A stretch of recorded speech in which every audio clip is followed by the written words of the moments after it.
Thank you, Senator. Representative Topper. Thank you, Mr. Chairman. It's interesting to be on this side of the table for this particular committee, and I'll be happy to join you again shortly. I'd like to thank Senator Aument for his work and his staff and the work that has been done on this important issue. Look, I believe that in many ways, Act 82 has worked in the sense that when we develop public policy, we very seldom get it perfect the first time. But what this did, it set into motion a standard that we were going to evaluate our educators. My dad taught public school for over 30 years. He still has students come up to him to this day to acknowledge the impact that he had and continues to have on their lives. So we know the impact that educators have on our kids, and I speak with 2 kids in that same public school system. So we want to make sure that every educator is not just simply being identified when they're doing an outstanding job, but also when they need improvement. And that's really what the teacher evaluation system is meant to do. It's not punitive in nature. It's meant to make sure that all of our educators have the ability to improve upon their craft, which helps all of us who send our grandkids, nieces, nephews, and children into the public schools. And I think Act 82 set us in that direction. One of the things, I represent 10 school districts. And every school district that I toured within my first few years of being in office mentioned this teacher evaluation system to me, and how even though things that were certainly putting us on the right track were in Act 82, that there were also some problems that maybe we could not have foreseen at that time, that simply the implementation was not what we had intended. And at the end of the day, we want this system to work. We can't be philosophically entrenched in the fact that, well, this is the way we thought it was going to work.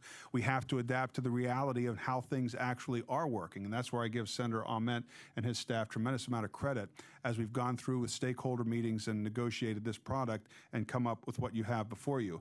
I think that as we move forward, the General Assembly has certainly made a statement of the past few years that we would like to de-emphasize standardized testing and building scores across the board in education. We don't want teachers teaching to test. We want to give them the flexibility to do what they need to do to make sure our students are well prepared when they go into the workforce or go on to their next level of education. This simply follows what we've been doing, which is lessening the dependence on these standardized testing scores. It doesn't eliminate it. It just simply gives administrators more flexibility in observing their employees. Most of us have observed and evaluated employees in our previous jobs and in our current jobs. We know what that means, and we know it takes input from those employees to come up with a professional development plan when they need improvement. And we know that there are certain things that we can see that are not necessarily reflected in what could be shown on a piece of paper or a standardized test score. And that's why we're looking to give these administrators more flexibility as they evaluate their own employees. I think this is a tremendous step in the right direction. Happy to work with the Senator and this committee on this legislation, and would be happy to answer any questions you might have. Thank you, Mr. Chairman. Thank you. We've been joined by Representative Valour-Gatos. Any questions for the Senator or Representative? Representative Isaacson. Are charter schools going to be subject to this? As this issue came up, we had extensive conversation among the various stakeholder groups and that worked the legislation on, as well as conversation in the Senate. I believe that this system, this new teacher evaluation system, once enacted in the law, should apply to charter schools. I believe, however, that we should remain consistent, and that should be part of a charter in the charter law and part of a charter reform conversation, and not including the charters into this section of the school code. That was the conversation we had within the various stakeholder groups. I'm committed to working with you as I expressed to my Senate colleagues. I've had conversations with Senator Lindsey Williams in the Senate to ensure that this evaluation system, once enacted, is part of a broader charter reform conversation.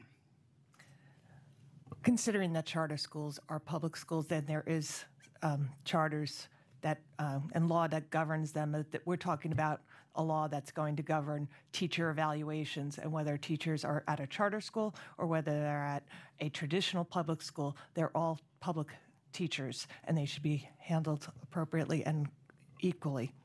Again, we're seeking to remain consistent with the work that was done in Act 82 and consistent with the distinction between the charter law and the school code. Again, I think I believe it's an important part of the conversation. I just think it's a matter of where that conversation takes place. And it is part of the charter school reform conversation. It's important to remember that currently our current system does not apply, and that's what we're trying to address is the current system. Who it applies to, we can also address as we move forward.